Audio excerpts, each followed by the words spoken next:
It's the Ross Tucker Football Podcast. Oh, yeah, it is. But it's not just any Ross Tucker Football Podcast. It is a Monster Monday presented by the DraftKings Sportsbook app, America's #1 rated sportsbook app. It is a new week, baby. Although we still have one more game in week 3. That's tonight. Ravens, Chiefs, kind of a big deal. I think you should get a little bit excited about what's on tap this evening in the NFL. Another winning week, by the way, on the Even Money podcast. Thank you, Aaron Rodgers and the Green Bay Packers. Make sure you listen to that tomorrow as we just keep cashing every single week. 2 more units this week. Man, should have been 6. Falcons did it to me again. We will get to that momentarily. New week means we got new goodies to give out. And all we ask is that you try to win one of the contests. It's really easy to do. You could be the Spread the Word winner, either at Ross Tucker NFL. Please follow me, Twitter, Instagram, Facebook, or our show handle at RossTuckerPod. Intern Casey doing a phenomenal job. I mean, unreal with at RossTuckerPod handle on Twitter and Instagram. And all you have to do, it's really very easy, is like it on one of those platforms or retweet on Twitter. And I'll pick a new winner each and every week, maybe even a regular, someone that does it all the time. But I can see, I know who the regulars are, so I can see when there's someone new.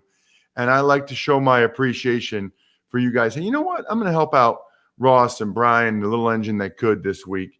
Sponsor confirmation email winner. I've got 2 more Madden codes to give out. So the key is, number 1, you get the DraftKings Sportsbook app on your phone and you put the promo code Ross in and you take a screenshot. And number 2, you go to Omaha Steaks. I'll tell you more about that a little bit later. Throw the code in Tucker. Delicious. That is how you have a great chance to go ahead and win the Madden this week. Make sure you tell me if you have PS4 or Xbox. I got to know. I'll give another YouTube shout out this week. The latest patron is Kate Kolibaba. Love it. Thank you, Kate. Patreon.com/RT Media. Seems like we add a new person every couple days, every week. That is a growing and thriving community. Shout out to Rob, who's going overseas to Germany to help protect those of us in the United States. So thank you very much for that. It's Big Show time. The Big Show.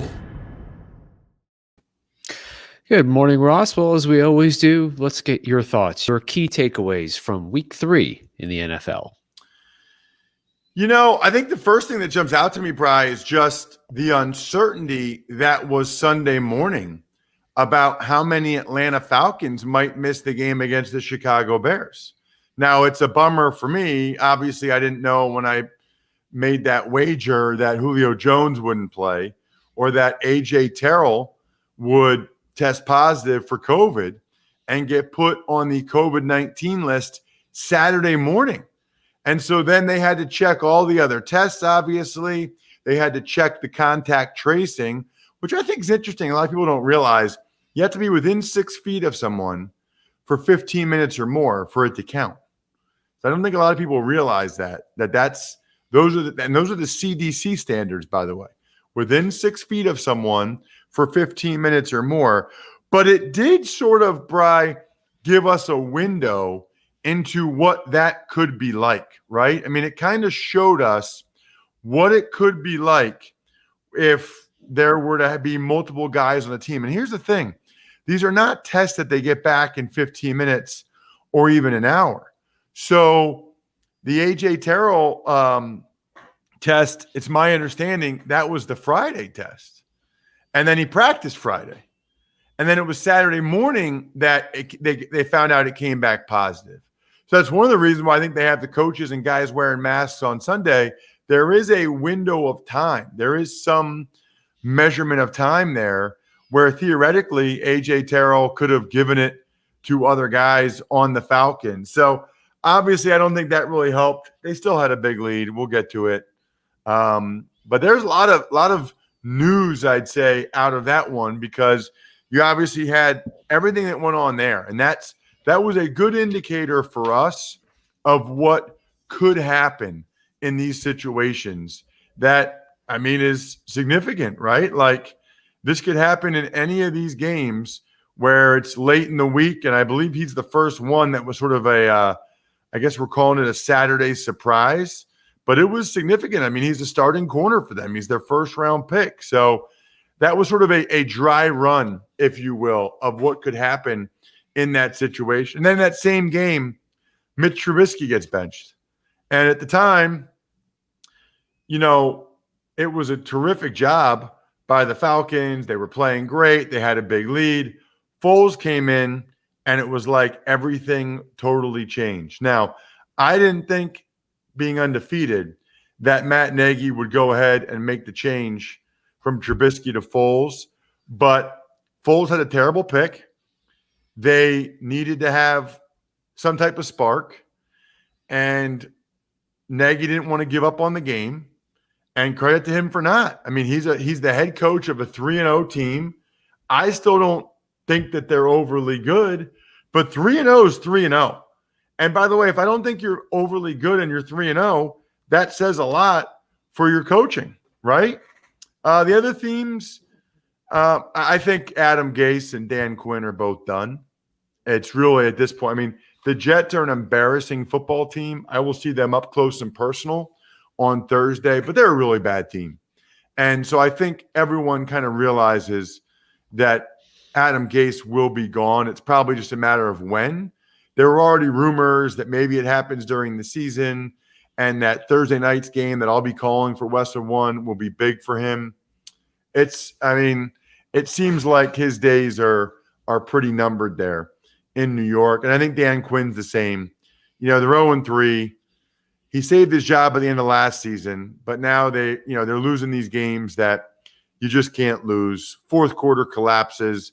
Not a good reflection on him. So I think we kind of almost already know that Adam Gase and Dan Quinn, we already know 2 of the 32 head coaches, they are going to get fired. So those are kind of my bigger themes and takeaways, Bri. My other takeaway is that food is delicious. And going to the grocery store has become a hassle these days. Let's be honest. Skip the crowded aisles and masks and all that. Make Omaha Steaks ship all your food safely to your doorstep. Just got these bacon wrapped filet mignons. So good. Premium meats, easy meals, delicious burgers and jumbo franks. In fact, if you go to omahasteaks.com and enter the code Tucker into the search bar, for a limited time, Omaha Steaks will add 2 pounds of burgers and jumbo franks free to your order. There's a reason they've been around over 100 years. omahasteaks.com. Enter Tucker in the search bar for exclusive offers. Order today, and Omaha Steaks will add 4 burgers and 4 gourmet jumbo franks free to your order. I did this. I know some of my guys at Go Big Recruiting are doing this because they're like me. They like meat. Tuck's Takes.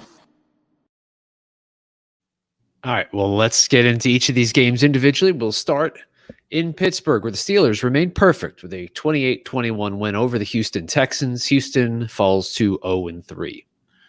Tough start for the Texans. Really incredibly difficult schedule to start out.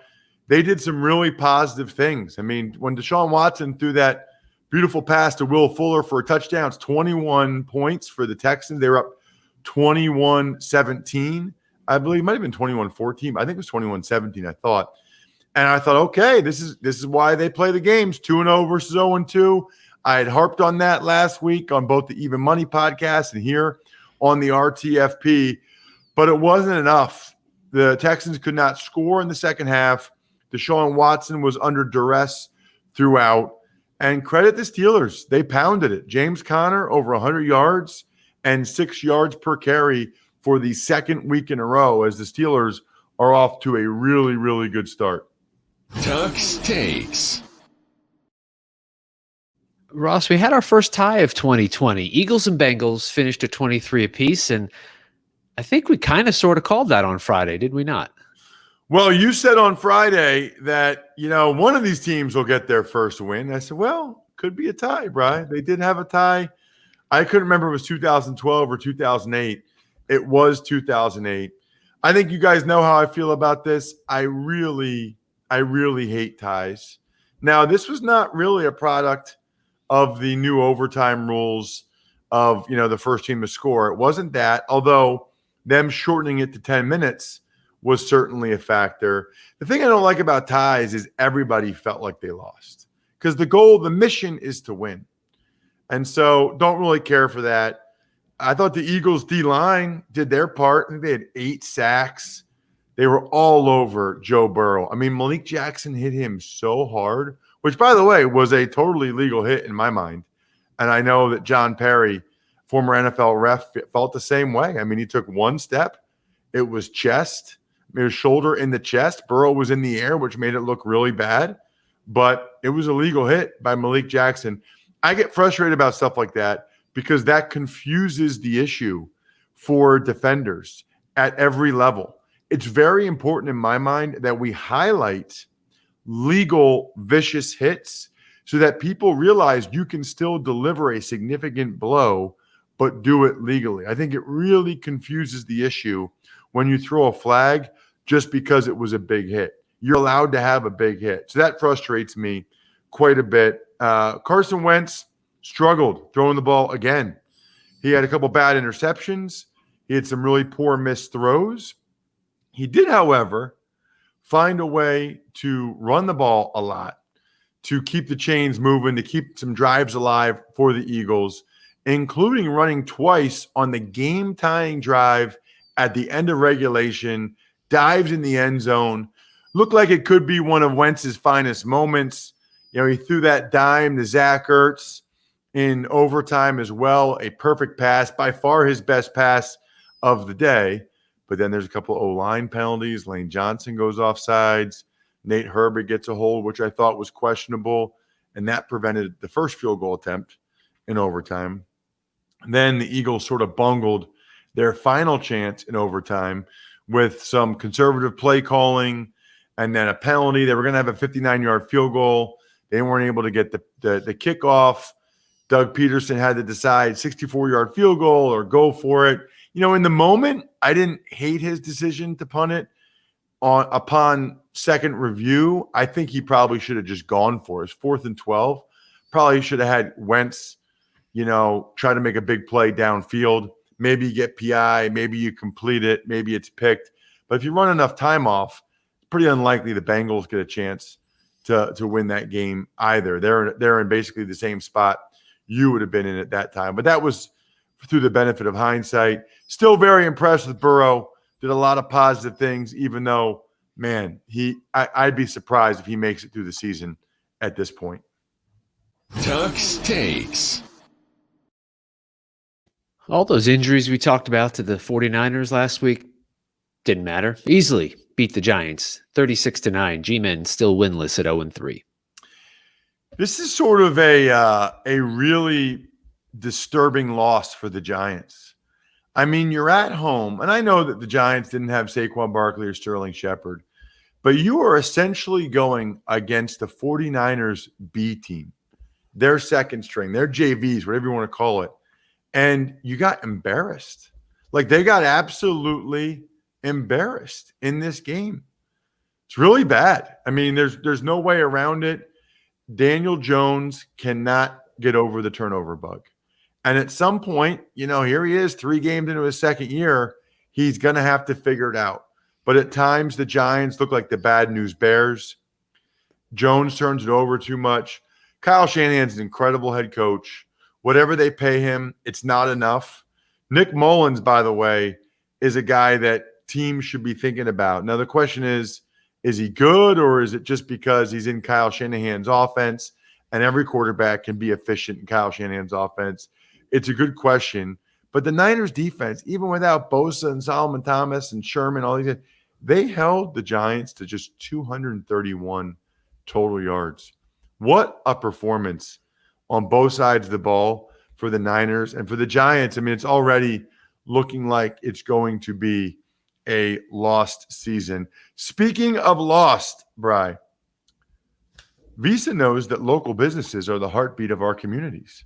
Whether they're our corner stores, our coffee spots, or our favorite shops, local businesses have always been there for us. They remember our orders. They call us by name, always giving back, making a difference, and going that extra mile to support us and our community. Right now, more than ever, local businesses need our support. So now it's time for us to return the favor. The next time you go shopping, make the choice to shop at local businesses and look for the contactless symbol and tap to pay with a contactless Visa to help support your community. Because where and how you shop matters. Visa, everywhere you want to be. Official partner of the NFL. Tuck's Takes. 3 touchdowns for Rex Burkhead that helped the Patriots to a 36-20 win over the Las Vegas Raiders. So let's start with the Patriots moving Joe Thuney from left guard to center. I've seen him play tackle before, play tackle in college. Now they move him to center this week, and he performed very well. They put the rookie out of Michigan, Owenu, in at guard. That is, I mean, Thuney can play every position. It's super impressive. Guys on the franchise tag, and I think showing why the Patriots think so highly of him, that they would pay him that much money for just 1 year. That versatility is invaluable. Even with that mishmashed O-line, they ran the ball down the Raiders' throats. Sony Michel had a big day. Rex Burkhead did a lot of really nice things for the Patriots, especially in the pass game. It was not a good game for Cam. I mean, Cam did not have a very good game. Didn't need to. They ran the ball with Sony Michel. They handed off to Burkhead, and the Patriots totally eliminated Darren Waller as usual. You know, some teams talk about taking away the other team's best opponent, their team's best weapon. The Patriots just do it. They just go ahead and do it. Tuck's Takes. Steven Gostkowski became the first kicker to kick a game-winning field goal in the final 2 minutes of regulation in each of his team's first 3 games of the season. That happened the first time since 1970. Tennessee 3-0 now. Titans 31, Vikings 30. Vikings 0-3, and there were a lot of really tough losses that teams suffered over the weekend. This is brutal, because this is the difference between feeling like you have a season moving forward and not if you're the Vikings. The difference between 1-2 and beating a Titans team and 0-3, it's everything. Dalvin Cook had a big day. Justin Jefferson, the rookie wide receiver, was awesome. Kyle Rudolph made an unbelievable touchdown catch. They still lost. I mean, that's got to be so deflating, Bri. Derrick Henry had a big day.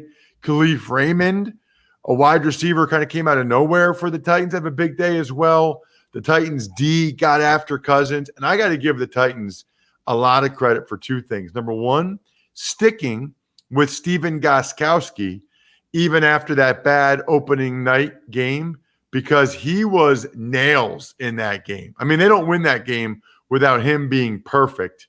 Unbelievable performance by Gostkowski. And also the Titans, they're just mentally tough. They find a way to persevere and win these games. 3-0 to start the year. Really impressive. Tuck's Takes. The Cleveland Browns have a record of over 500 for the first time since 2014. Yesterday, they beat the Washington Football Club 34-20. So, I mean, I don't know if I can do it ever again with Washington. Bri, you have my permission. If I take the Washingtons on the Even Money podcast at all, I don't care how many points they're getting, please punch me in my virtual face as Done. I tweeted about yesterday at Ross Tucker NFL. Dwayne Haskins is a rough watch, a really rough watch. 3 bad interceptions, a bad fumble, and the Washington's lost Chase Young to an injury. Meanwhile, Nick Chubb and Kareem Hunt are nasty together. Credit our guy Greg Cosell for saying they'll use both running backs sometimes at the same time. And the Browns finally have a head coach. Kevin Stefanski knows what he's doing. Over 30 points again. That's back-to-back games. First winning record in forever. And he goes for it on 4th and 7 at that no man's land part of the field. Finally, the Browns have a head coach. Tuck's Takes. Josh Allen, the first player with at least 10 touchdown passes and 2 rushing touchdowns in his first 3 games of his season. That's first in NFL history. Bills, 35, Rams, 32. He is so fun to watch. I mean, he is incredibly entertaining. Both the good and the bad. He was awesome. I'll tell you much, though. Brian Daboll is on fire as a play caller. I mean, on fire with what he's calling. But I can't tell you how much respect I have for the LA Rams and that comeback. I thought they were dead. Back-to-back East Coast games. Traveling, I thought they were going to kill my 2-team teaser with Steve Fezzik on the Even Money podcast, which was a best bet. But no, they battled back. Unbelievable comeback by the Rams to take the lead. Aaron Donald took over the second half of that game. It was ridiculous what he was doing to dudes. Absolutely ridiculous. But Josh Allen came through on the game-winning drive. I will say, I think that last pass interference was questionable, and I would say it was a bad call. To me, it was illegal contact. So I was on the CBS seminar with all of the NFL officiating seminar, and illegal contact is a point of emphasis. You can't hold them up more than 5 yards downfield like that. That should have been the call, not PI. Should have been illegal contact. And then, of course, Allen able to get it done to Croft after that. Darrell Henderson ran well for the Rams, especially in the second half. Ultimately, though, it was not enough. That would be a good one, by the way, Bri.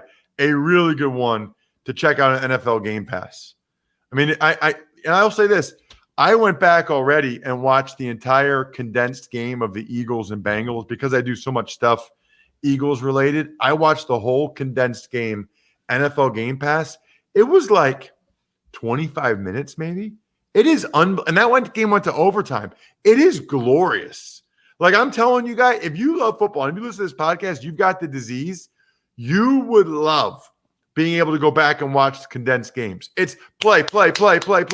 Or you can watch the end zone copy of the coaching tape. Like it is really slick. Go to NFL.com/Game Pass to start your free trial today. That's the thing too. It's a free trial. So start the free trial, see if you like it.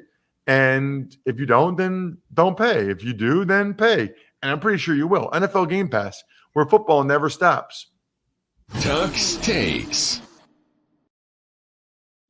The Atlanta Falcons did it again. They were up by 16 midway through the fourth quarter and still found a way to lose.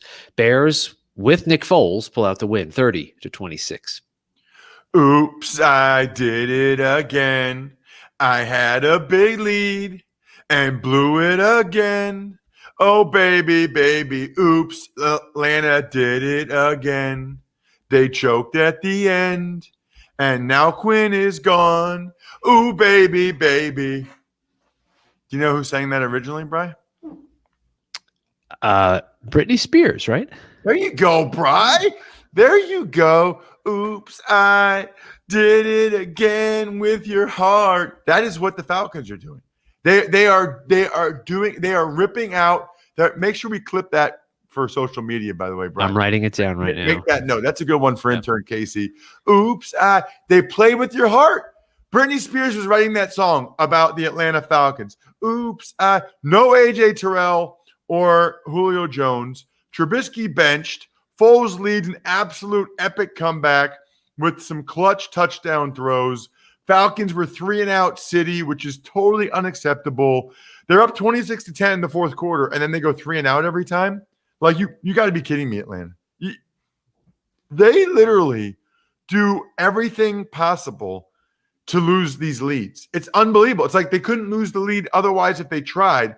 Allen Robinson was tremendous, even though he had that overturned touchdown, which I thought was the right call, by the way. Akeem Hicks dominant. And the Falcons, another one where the Falcons season's over.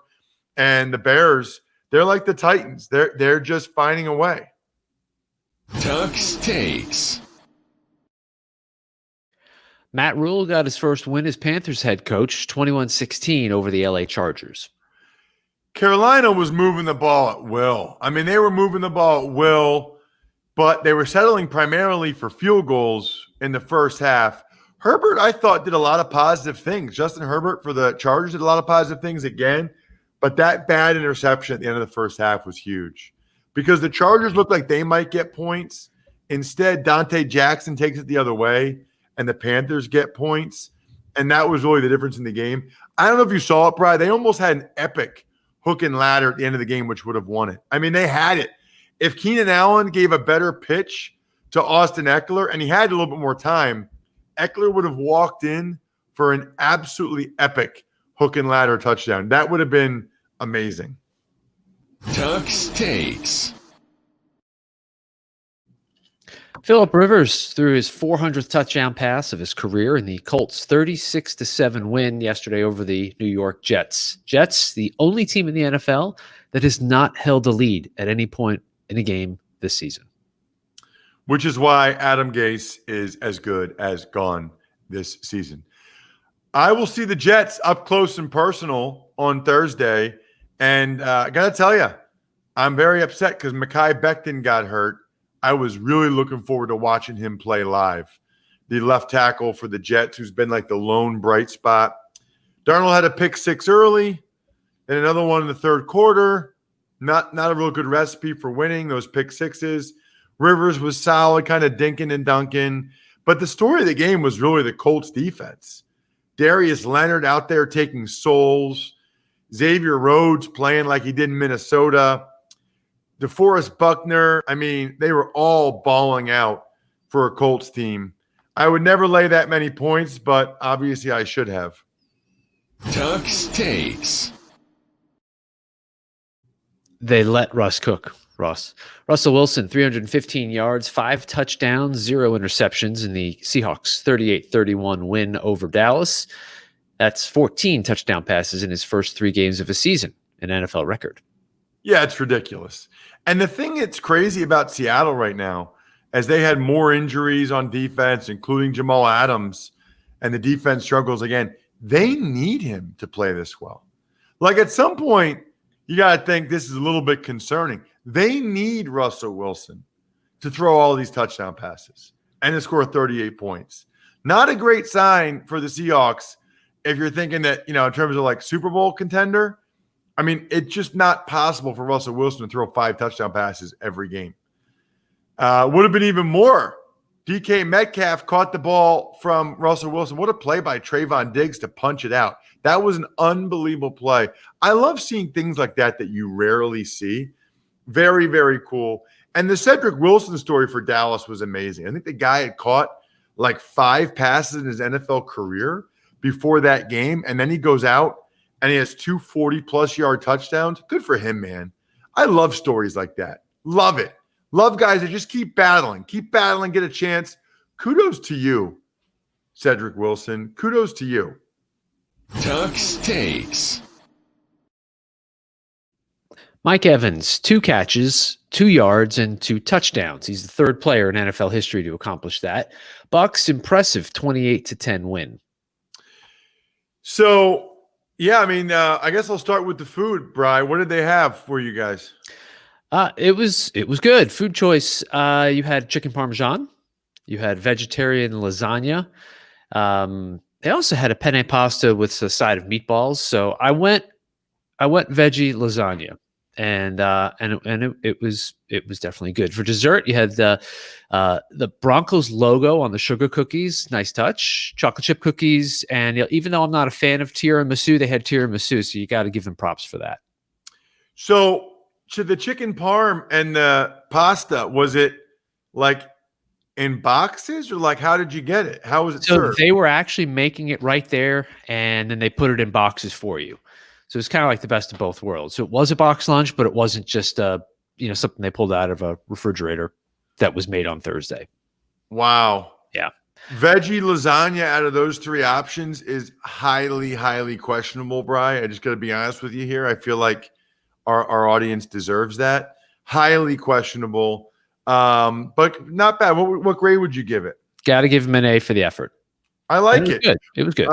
I'll give the Bucks an A for the effort. Brady kind of was dinking and dunking, but solid. Shaq Barrett totally dominated his former team.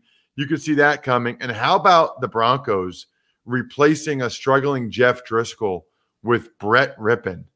I mean, do I get Brett Rippon? Do I get Blake Bortles on Thursday night? Crazy. Tuck's Takes. The Lions snapped their 11-game losing streak. They upset the Cardinals 26-23 on a Matt Prater field goal as time expired. Yep, and that's one that the Cardinals are going to look back on and say, man, this is one that's going to come back to bite them. Kyler Murray was forcing balls left and right, threw 3 interceptions, almost threw more, but he was his typical electric with his feet. I mean, electric. They can't even touch him in the open field sometimes. Kenny Golladay being back for the Lions was huge. He helped Stafford had a nice day. I thought Kerryon Johnson did some really positive things as well for the Lions as they won. And I lost that one on the Even Money podcast. DraftKings Sportsbook was giving the Lions 5.5. Speaking of the DraftKings Sportsbook, they're giving all new users, they're still giving all new users the chance to turn $1 into $100 when they bet on any team. Think about that. $1 bet on any team that wins, you cash a cool Benjamin. How cool is that? DraftKings is also giving you basketball fans a 200% profit boost on any basketball market once you sign up. Download the top-rated DraftKings Sportsbook app now and use promo code ROSS when you sign up to get this can't-miss offer. Pick any team during Week 4. Bet $1 on them and win $100 if they win. That's $1 to win $100 when you use promo code ROSS during sign-up. Limited time only at DraftKings Sportsbook. Must be 21 or older. New Jersey, PA only. Private boost terms and conditions and eligibility restrictions apply. See DraftKings.com/sportsbook for details. Gambling problem, call 1-800-GAMBLER. Tuck's Takes. The Saints fall to 1-2 after a 37-30 loss to the Packers on Sunday Night Football. 3 TDs for Aaron Rodgers. And they moved the ball the entire game. I don't really remember the Packers punting. I mean, they settled for field goals a few times, but I don't remember. I'm sure they punted once, but I don't really remember the Packers punting. The Saints defense has some major issues right now. The penalties were brutal. I mean, everybody's talking about Breeze. Breeze was like 29-36, 3 touchdowns, no picks, 286 yards. Give me a break. I mean, and is he driving the ball down the field? Not really, but I thought NBC had a stat last night. In the last 5 years, they've been in the bottom 5 of average depth of target the whole time. This is what Breeze has been doing for 5 years when he and the Saints have been awesome, and he's been MVP of the league, or should have been the 1 year. Kamara's incredible, absolutely ridiculous. I will say this, too. I thought Breeze on that touchdown pass to Emmanuel Sanders, that was 20 yards in the air in the middle of the field, zone coverage. I thought that was a laser. I mean, I think he's got enough arm for the Saints to be able to do what they want to do. But, man, they just can't stop anybody. Vintage Aaron Rodgers to Allen Lazard. Rodgers was incredible. The hard count was huge for them all game. And the Saints have to go back to the drawing board on the defensive side of the ball. They're just simply not playing well enough at this point. Got some shout-outs, Bri, always to our I Think We're Done Here members at patreon.com/RTmedia. Pizza Boy Brewing, DynastyFreaks.com, Sporticulture. I made an order of some Eagles mums at Sporticulture, SteakhouseSports.com, Vision Comics with an X, and shop local with Visa to help support your community, because where you shop matters. Visa, everywhere you want to be. It's a Monday, Brian, which means we got the College Draft Podcast as well. Then Monday Night Football. I'll be all over it tomorrow. Tonight's game, my power rankings, Even Money Podcast. Get some. Subscribe to all of them. Please rate and review. It means a lot. I think we're done here. Thanks for listening to the Ross Tucker Football Podcast. Make sure to also subscribe to the Fantasy Feast, Even Money, Business of Sports, and College Draft. All available at Apple Podcasts, RossTucker.com, or wherever podcasts can be found.